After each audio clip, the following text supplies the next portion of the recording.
नमस्कार प्यारे मित्रों, मैं Rakesh sir STRP coaching classes में स्वागत करते हैं दोस्तों।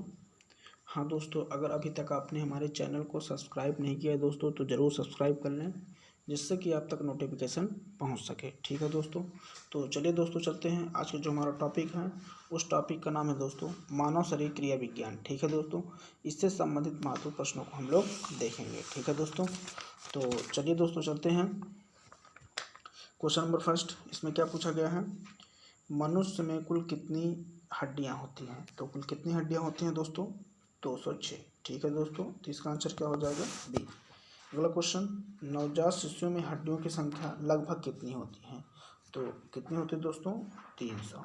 इसका आंसर सी हो जाएगा। चलिए अगले क्वेश्चन की बात करते हैं दोस्तों, मनुष्य की खोपड़ी में कितनी अस्थियां होती हैं। ठीक है दोस्तों, तो वह कितनी होती हैं, 8 हड्डियां होती हैं। ठीक है दोस्तों, चलिए क्वेश्चन नंबर 4 की बात करते हैं, मनुष्य के शरीर में पसलियों के कितने जोड़े होते हैं। ठीक है दोस्तों, तो इसका जो आंसर हो जाएगा वह क्या हो जाएगा, ए नंबर, इनकी 12 जोड़े पसलियां होती हैं। चलिए क्वेश्चन नंबर 5 की बात करते हैं दोस्तों, जो कि बहुत ही प्यारा क्वेश्चन है। इसमें क्या पूछा गया दोस्तों, शरीर की सर्वाधिक प्रबल अस्थि होती है। तो इसका जो आंसर हो जाएगा दोस्तों वह क्या होती है, जबड़े की सबसे प्रबल अस्थि होती है। ठीक है दोस्तों, चलिए अगले क्वेश्चन की बात करते हैं दोस्तों, मानव शरीर की सबसे छोटी हड्डी। तो सबसे छोटी हड्डी कहाँ होती है दोस्तों, कान में। तो कान में कितनी हड्डियाँ होती है दोस्तों, 3।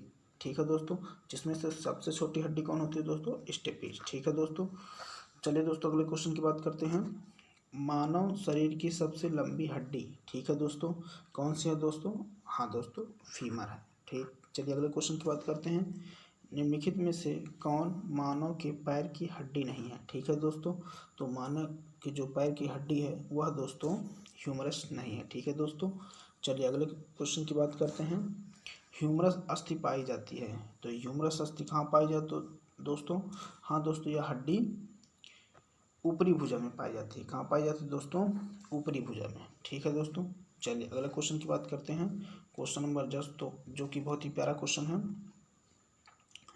मनुष्य के शरीर में पैर की हड्डी, मनुष्य के शरीर में पैर की हड्डी क्या होती है दोस्तों, हाँ दोस्तों, सारंध्री होती है। ठीक है दोस्तों, चलिए अगले क्वेश्चन की बात करते हैं, टीबिया नामक हड्डी किस में पाई जाती है। तो यह दोस्तों टीबिया नामक जो हड्डी होती है यह दोस्तों टांग में पाई जाती है। ठीक है दोस्तों, अगले क्वेश्चन की बात करते हैं, मानव शरीर के किस अंग की हड्डी सबसे लंबी होती है। ठीक है दोस्तों, तो वह जांघ की सबसे लंबी हड्डी होती है। ठीक है दोस्तों, चलिए दोस्तों अगले क्वेश्चन की बात करते हैं। हाँ दोस्तों, देखिए दोस्तों 13 नंबर में क्या पूछा गया है, दांतों तथा हड्डियों में पाए जाने वाले तत्व हैं। ठीक है दोस्तों, तो वह कौन से तत्व हैं जो दांतों और हड्डियों में पाए जाते हैं। हाँ दोस्तों, उसका आंसर क्या हो जाएगा, कैल्शियम व फास्फोरस। ठीक है दोस्तों, चलिए दोस्तों क्वेश्चन नंबर 14 की बात करते हैं, वृद्धावस्था में मनुष्य की हड्डियां क्यों कमजोर हो जाती हैं। ठीक है दोस्तों, तो इसका जो आंसर हो जाएगा क्या हो जाएगा, कैल्शियम की कमी से। ठीक है दोस्तों, क्वेश्चन नंबर 15 की बात करते हैं, अस्थि में कौन सा लवण सर्वाधिक मात्रा में पाया जाता है। ठीक है दोस्तों, तो इसका जो आंसर हो जाएगा वह क्या हो जाएगा, कैल्शियम फास्फेट। ठीक है दोस्तों, चलिए अगले क्वेश्चन की बात करते हैं दोस्तों। हाँ दोस्तों, चलिए अगला क्वेश्चन, अस्थियों एवं पेशियों को आपस में जोड़ता है तो कौन सा दोस्त है दोस्तों, हाँ दोस्तों, तो इसका जो आंसर हो जाएगा वह क्या हो जाएगा, टेंडन। क्या हो जाएगा दोस्तों, टेंडन। चलिए अगले क्वेश्चन की बात करते हैं, क्वेश्चन नंबर 17। देखिए दोस्तों क्वेश्चन नंबर 17 में क्या पूछा गया है, मनुष्य के जीवन काल में कितने दांत 2 बार विकसित होते हैं। तो 20 दांत 2 बार निकलते हैं। ठीक है दोस्तों, तो 17 का क्या हो जाएगा दोस्तों, सी। चलिए अगले क्वेश्चन की बात करते हैं, मानव शरीर में पाचन का अधिकांश भाग किस अंग में संपन्न होता है। ठीक है दोस्तों, तो किस में संपन्न होता है दोस्तों, हाँ दोस्तों, जो इसका आंसर हो जाएगा वह क्या हो जाएगा, छोटी आंत में। ठीक है दोस्तों, चलिए अगले क्वेश्चन की बात करते हैं दोस्तों, मनुष्य में पाचन क्रिया कहाँ प्रारंभ होती है। मनुष्य में पाचन क्रिया कहाँ प्रारंभ होती है। ठीक है दोस्तों, तो इसका जो आंसर हो जाएगा दोस्तों वह क्या हो जाएगा, मुख से। ठीक है दोस्तों, मनुष्य में जो पाचन क्रिया प्रारंभ हो जाती है वह मुख से प्रारंभ होती है। चलिए अगले क्वेश्चन की बात करते हैं दोस्तों, जो कि बहुत ही प्यारा क्वेश्चन है। देखिए दोस्तों इसमें क्या पूछा गया है, मानव की पाचन नली लगभग कितने फीट लंबी होती है। ठीक है दोस्तों, तो इसका जो आंसर हो जाएगा वह क्या हो जाएगा, लगभग 32 फीट। ठीक है दोस्तों, चलिए अगले क्वेश्चन की बात करते हैं दोस्तों। मुख में मंड या स्टार्च का शर्करा में पाचन किसके द्वारा होता है। ठीक है दोस्तों, तो वह किसके द्वारा पाचन होता है दोस्तों, वह टायलिन एंजाइम के द्वारा पाचन होता है। चलिए दोस्तों क्वेश्चन नंबर 22 की बात करते हैं। पाचन तंत्र का हिस्सा नहीं है। ठीक है दोस्तों, तो यह कौन सा हिस्सा नहीं है इसका, पाचन तंत्र का। हाँ दोस्तों, इसका जो आंसर हो जाएगा वह क्या हो जाएगा, कॉर्निया। ठीक है दोस्तों, क्योंकि यह आँख का भाग होता है। ठीक है दोस्तों, चलिए दोस्तों क्वेश्चन नंबर 23 की बात करते हैं।